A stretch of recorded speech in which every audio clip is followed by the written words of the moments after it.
I'm Allison. It's Christmas, and I'm in Seattle with my son, Ryan, and his fiancée. My daughter, Lily, has flown in too. We're laughing, cooking, and chatting, but there's an unspoken topic hanging in the air: my separation from my husband, Mark. A few weeks ago, I filed for divorce, and Mark didn't contest it. My lawyer says it'll be finalized by March. I'm not bitter or angry, I'm just done. It's been a long time coming, but it's taken me a while to reach this point. Let me take you back. I met Mark when I was 26, fresh out of business school.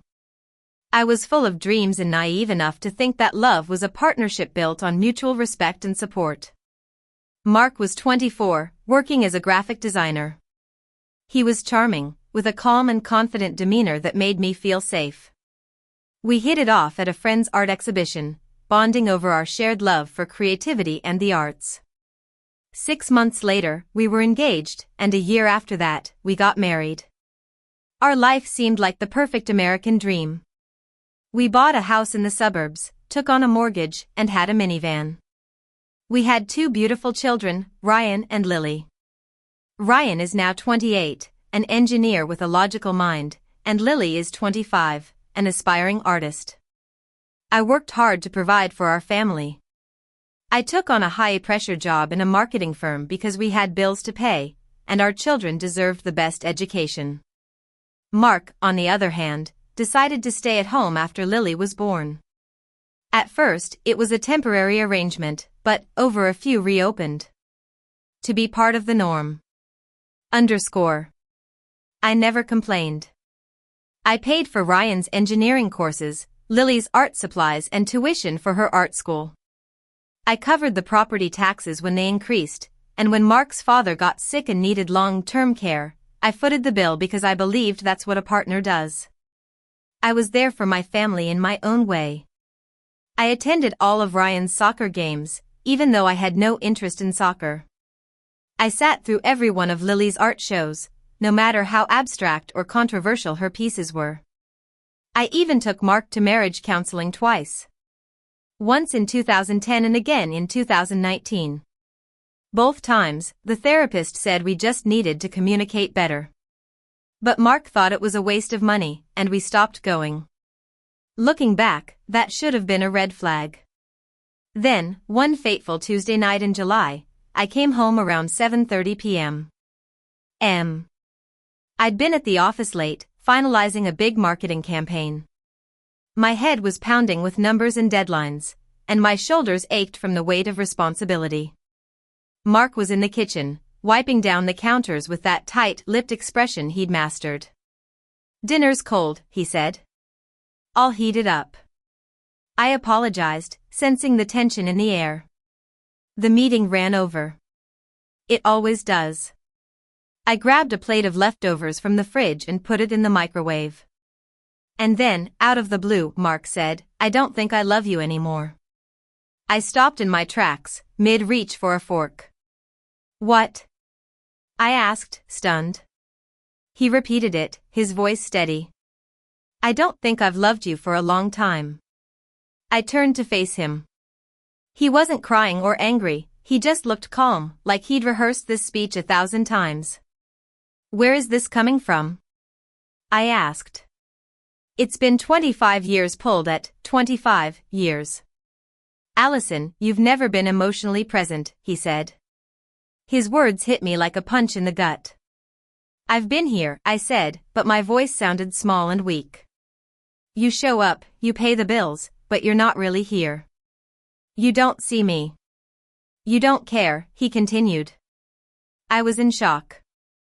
I thought I'd been doing everything right. I'd been working my fingers to the bone to keep our family afloat. But according to Mark, I'd been absent all these years. Over the next 6 weeks, we lived like strangers. Mark would make snide comments like, "You never listen," or "It's always about work with you." At first, I tried to make things better. I asked him questions, suggested date nights, and even offered to go to counseling again. But it was like talking to a brick wall. Then, in late August, on a Saturday, the kids were out of town.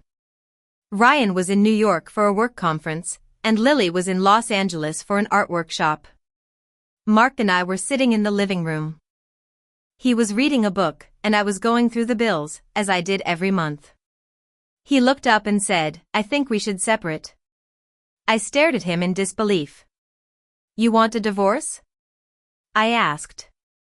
"I don't know," he replied, his voice soft. "I just need space to figure out who I am without you." That was the breaking point for me. I stood up, went to the kitchen, grabbed the spare house keys, and came back.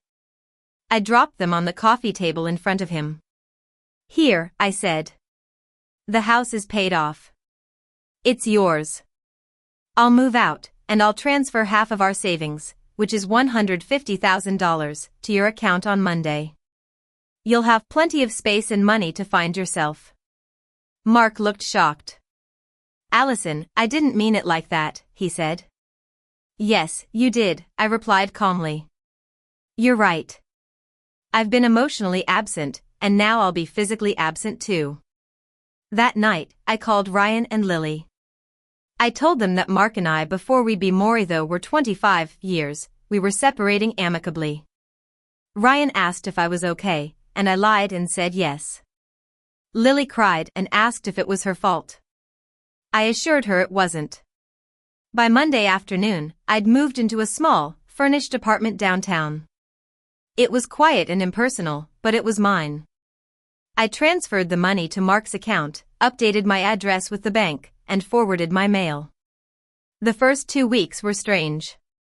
There was radio silence from Mark. I thought it would bring me peace, but instead, it felt like the calm before the storm. I started to rediscover myself. I went back to the gym, not rushing through my workouts while answering emails, but actually enjoying the exercise. I started reading again, something I hadn't done in years.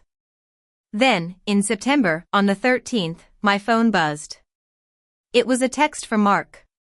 "Can we talk about the finances? I have some questions." I stared at the message for a long time. We hadn't spoken in 2 weeks, and he hadn't asked how I was doing, but the finances were suddenly important. I finally replied, "What questions?" His response came quickly. The property tax bill came. "I don't know how to pay it."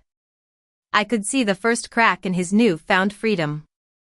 I texted back, "Log into the county website and use the checking account, like we always have." He then asked if I could just do it. I knew then that it wasn't about missing me, it was about missing what I did for him. I typed, "No, it's your house now." A few days later, Ryan called. "Mom, Dad sounds weird," he said. "He's asking me about the login for the mortgage portal, even though the house is paid off." I almost laughed. It was so typical of Mark. Ryan also said that Mark was freaking out about utilities and insurance. I told Ryan I was sure Mark would figure it out. He then asked if I was okay. It was the first time someone had asked.